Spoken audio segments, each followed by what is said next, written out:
Right, so shift points.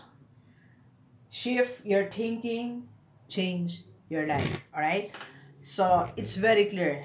Shift your thinking, change your lives. Okay? So, magandang gabi sa lahat ng Gigi natin. And it's the first time po tayo mapanood sa YouTube channel. Thank you very much. Please subscribe. Click mo na po yan. Doc, Gigi Sunga. Alright, so, I read this book. Nasa half na tayo. Pero, ang ganda kasi ng title. So, yun ang gusto kong i-discuss actually. In my book review, one of my followers, sabi niya, Doc, hindi mag-review ka ng mga books. Okay, so ito. Actually, nagre-review naman tayo. I reviewed the books of Bo Sanchez, Chinkitan. Okay, so sinasummarize natin. Then, I'm giving my opinion. So, this time, ito. You shift your thinking to change your life. That's as simple as that. Okay? So, if you want to change your life, shift. Alright? Baguhin. Okay? Ang yung pag-iisip. Yun ang sikreto di ba? So, sabi nga, lahat ng yan, lahat ng bagay na ginagawa natin everyday sa buhay natin, nagsisimula sa isipan natin. Sabi nga, di ba, all things are created twice. The first creation is the mental creation when you plan it in your mind. And the second creation is the actual creation when you are already doing it. So, ang ibig po sabihin, napakapangyarihan ng ating isipan. So, if you shift your thinking, okay, mababago ang buhay mo. Kumusta ba ang buhay mo? OFW, mag-aaral dito, estudyante ka, nanay ka, tatay ka, empleyado ka, may negosyo ka dito sa Pilipinas. So, kumusta ba ang buhay mo? Okay? Meron ka bang gustong baguhin? O meron bang bahagi ng buhay mo na gusto mo nang kalimutan? O meron bahagi ng buhay mo na gusto mong i-improve? Alright? So, kung meron kang gustong baguhin sa buhay mo, whether finances yan, paikitungo sa kapwa, diba? So, mga routines ba yan? So, you have to shift your thinking.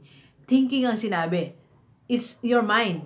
So, sa isipan natin, dito natin simulan ng pagbabago. Alright? So, ano bang dapat natin gawin? Diba? Sabi din sa Bible, Romans 12:1 and 2. Diba? Renew your thoughts, diba? Baguhin ang yung takbo ng yung pag-iisip, diba? So, ano pa yung dapat natin gawin? Okay? So, paano ba natin isi-shift ang ating thinking or ating mind o ating pag-iisip para mabago ang buhay natin? So, number one, okay, pag sinabi natin shift, palit, di ba? Papalitan mo. Alright? Papalitan natin ngayon ang laman ng isipan natin. So, number one, papalitan mo, halimbawa, yung negative thoughts mo, papalitan mo na ng positive. Okay? So, lahat naman nakikita mo negative sa paligid mo, mga magulang mo, tingin mo negative ang tingin mo sa kanila, hindi ka nila naintindihan, palitan mo ng positive. Alright? Okay? So, yung mga kapatid mo, ganun din, tingin mo, kaaway mo sila, palitan mo. Okay? Mula doon sa naiinis ka sa kanila, palitan mo na, na-excite ka sa kanila, gusto mo na sila makakita, mga kwentuhan. Okay? Then that will change your life. That will change your life. Okay?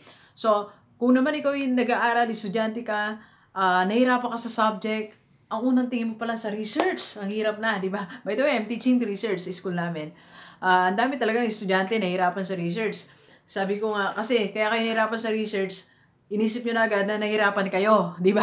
So, palitan yan. Sabi ko nga, be excited pag research na. Wow, research na. Matututunan ko na paano maggawa ng thesis, okay? Paano mag-float ng questionnaire, how to interpret data, and how to conduct interview. Di ba? That's so exciting. Alright? So, kung di ka na-excite, gawin mo ma-excite yung sarili mo. Shift your thinking.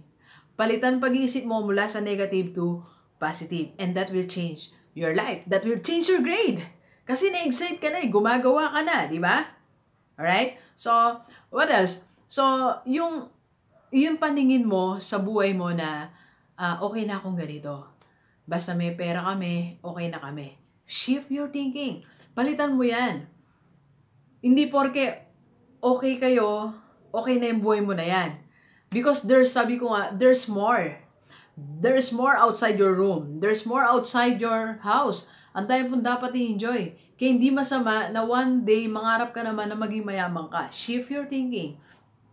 Diba? So, umalis ka sa thinking, sa paradigm na itinuro sa atin na okay lang na mahirap tayo basta sama-sama. Diba nakita ko nga sa FB, pinakita ko sa mga assistant ko, sabi ko, look at this, nakapost sa FB.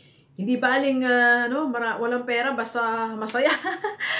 Pwede ka namang masaya na maraming pera, di ba? Baka mas masaya ka pa pag marami kang pera, di ba? Shift your thinking. Alright? So, ano pa? Yung negative ang tingin mo sa lahat ng mga investment. Yung may sinasabi pala sa'yo, gusto mo bang mag-invest? May investment doon. Ay, naku, lahat na yan, scam. Diba? Di sana wala nang yumaman kung lahat scam. May mga scammer, yes. Pero may isip ka naman para tinan kung i-evaluate kung maayos ba yan o hindi, di ba? So, negative ang tingin mo sa investment. Kaya yun, mamamatay ka na, wala ka pa investment.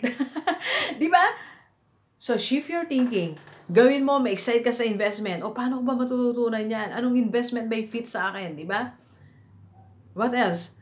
Ayaw mo ng negosyo. Tingin mo, mapapagod ka lang. Nakakapagod talaga yung negosyo, but it has rewards na masisiyahan ka sa buhay.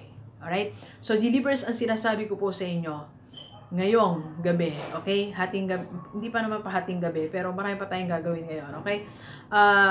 Shift points. Alright? So, shift your thinking, change your life. Okay?